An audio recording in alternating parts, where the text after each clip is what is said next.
guys, welcome back to Your Welcome. My name is India and per usual, I'm so excited to be here. Before we get started, if you don't mind hitting that subscribe button, hitting that like button, hitting that follow button. If you're on my podcast channel, then hitting that 5-star, hitting that download would be very much appreciated. But now let's get into this week's topic. This week, I saw a lot of discourse on TikTok about pretty privilege and what is pretty privilege and what is not pretty privilege.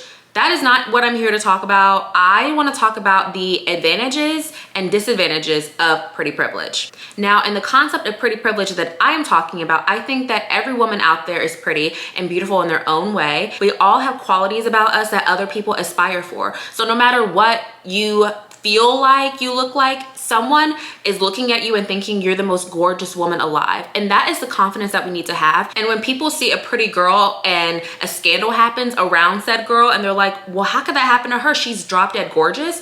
It's because they don't value themselves. And just because they're beautiful on the outside doesn't mean that they're beautiful and have that self-worth in the inside. So it's really important when we talk about pretty privilege that we really address the self-concept of it all. Confidence is something that no matter what you look like on the outside, you need. Feeling worthy is something that no matter what you look like on the outside, you need. Because if you are beautiful on the outside, but in the inside you feel like trash, or you feel unworthy, or you feel not valuable, all you're gonna do is project that on the outer world. Coming from personal experience, growing up, I was always seen as really beautiful. And sometimes that had its downsides because yes, as a child, I was very confident and I had no problem looking at myself in the mirror and saying how gorgeous I was. But I also had no problem telling other women how gorgeous they were as well. But after a while of feeling like I was being dumbed down by the people around me, I started to feel like, well, maybe I'm not as great as I think that I am. And it really took a hit on my self-esteem. And I feel like not only can the people around us do that, but also the men in our life. Because of course, all men want a woman who they value, who they see as a trophy, who when they take out other men, they put their eyes on them and they know like, oh, I have a great woman because she's wanted by other people. But a lot of times those men don't know how to treat those women.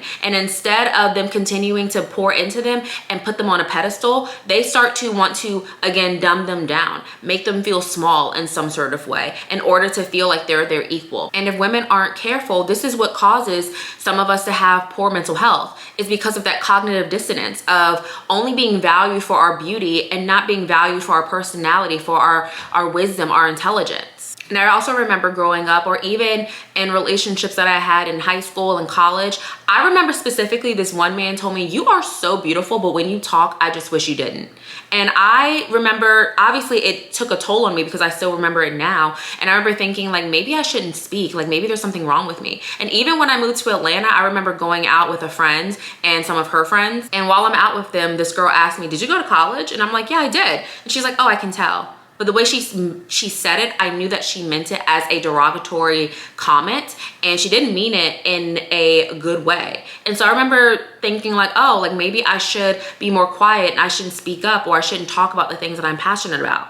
And that is the furthest thing that you should do, is listen to other people and allow it to affect your mental health and your self-esteem. And so by doing the inner work, I realized there's nothing wrong with me at all. All that means is that those people aren't aligned with me. I can be multifaceted. I can be beautiful inside and out. I can be really smart and love to talk about really intellectual things. I can go to college and have as many degrees as I want, make as much money as I want, talk about the most insane concepts, the most conspiracy theory, I don't know if that's a word, the most conspiracy theory concepts. Like, and that does not mean that I am less worthy. If anything, that just means that, again, those people don't align with you, and the people who are meant for me will align with me and will enjoy the things that I talk about, will see me as valuable. Because when you do the inner work on yourself and you know who you are, you're comfortable with who you are, you know that you're not only beautiful on the outside, but you're beautiful on the inside, you no longer really care what other people think about you because you know yourself. You know how worthy you are. You know how valuable you are. And so other people's perceptions of you no longer matter. You can live authentically as yourself and feel good enough just as you are. And if you haven't watched my other YouTube video about feeling more than enough and another YouTube video about showing up authentically, then I would really recommend watching those videos as well, because they are so beneficial as far as giving you some tips to overcome those fears of being truly who you are and feeling like you have other people to measure up to, instead of feeling like I am good enough.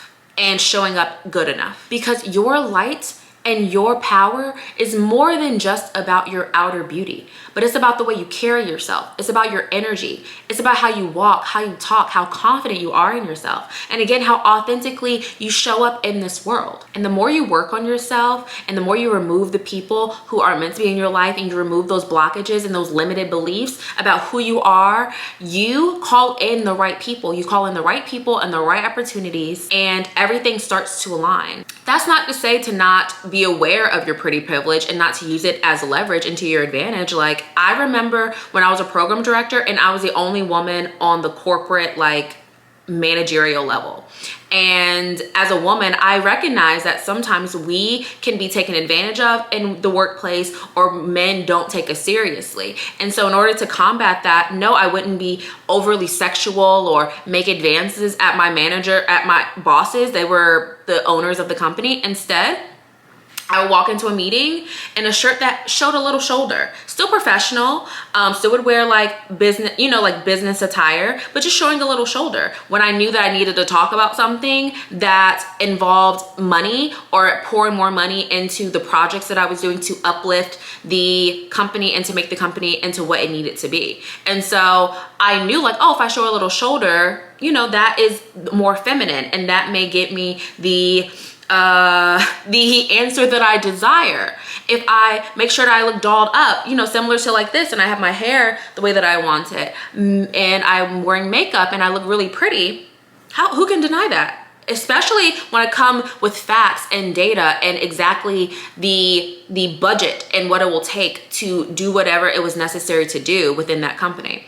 And oftentimes it worked. I was never told no, but it wasn't because I only relied on my pretty privilege. It was because I also showed up again with data and intellect. So a mixture of the two, you can't lose. And so again, I'm not saying not to leverage it, but don't only rely on being pretty on the outside. I like to look at stats to know the science behind things, and it gives me more clarity about, oh wow, this is what the halo effect has. This is really what it does to the human brain when it comes to the symmetry of people's faces, how we dress, how we carry ourselves, our outer beauty according to, again, societal standards. Because yes, beauty is seen as good, but what do you think it means when you're not only beautiful on the outside, but on the inside?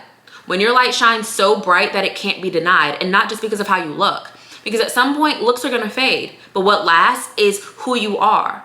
Your personality, your moral compass, your values, the way you treat people, the light that you spread, the joy that you spread. Those are the things that are gonna have a lasting impression beyond your outer beauty. And oftentimes I look at stats similar to how I would view the news. I like to be aware of what's going on, but I don't allow it to penetrate into my force field. Meaning I'm not gonna absorb it and now claim that for my life. That might be the reality for other people, but that's not the reality for me. And again, the more that you challenge those limited beliefs about what you can achieve based on your outer beauty and your inner beauty, the more that you can really release those blockages and say, actually, I can have anything that I want.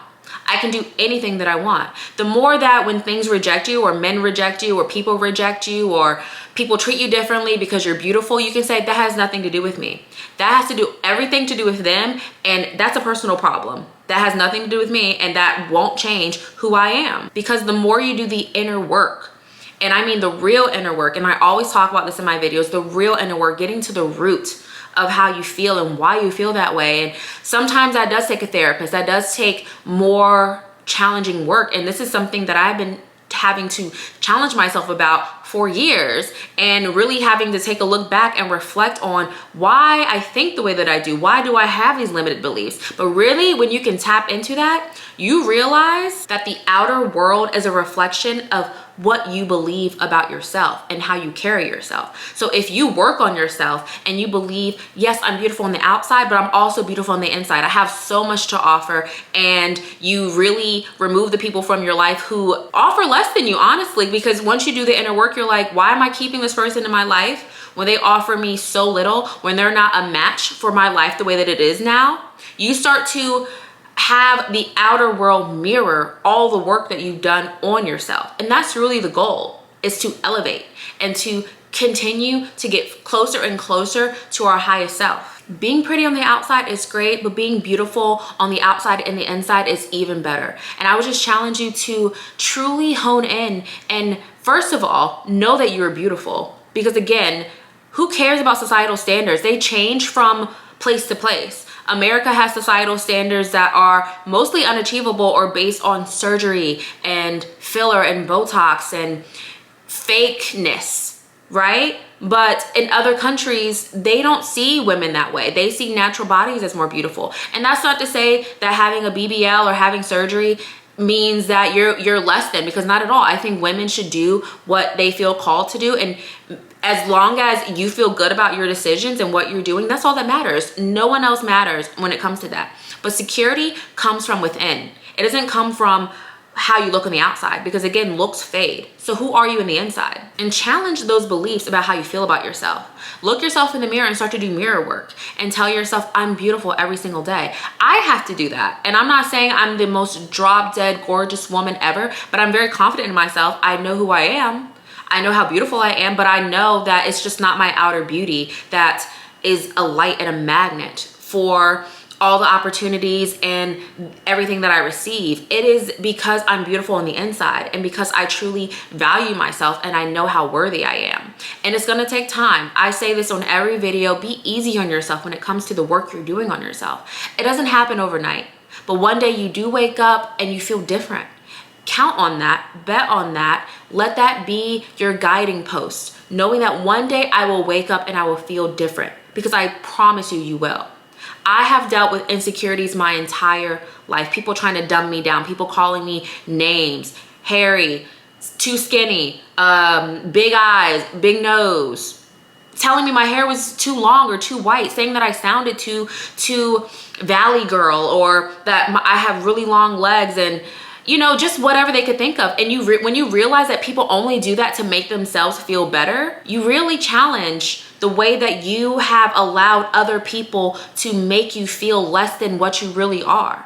As women, we're the bomb in general. We create life. We are connected to other realms, and we have a connection to source that men don't have. That alone makes us great. That alone makes us the better species. And so truly believe that you deserve the best, that you are more than worthy, that you are a valuable asset to this world, that you have many things to offer, and that your unique beauty is just as great as anything that society can say. So that was this week's episode. I hope that this was helpful for your self-esteem and just challenging that pretty privilege, and knowing that pretty privilege shouldn't be just about how you feel on the outside or what people perceive you to be on the outside, but also the inside too. And when you focus on your pretty on the outside and the inside, the outer world has no choice but to match you. I hope you guys have a great rest of your week, and I will talk to you guys later. Bye.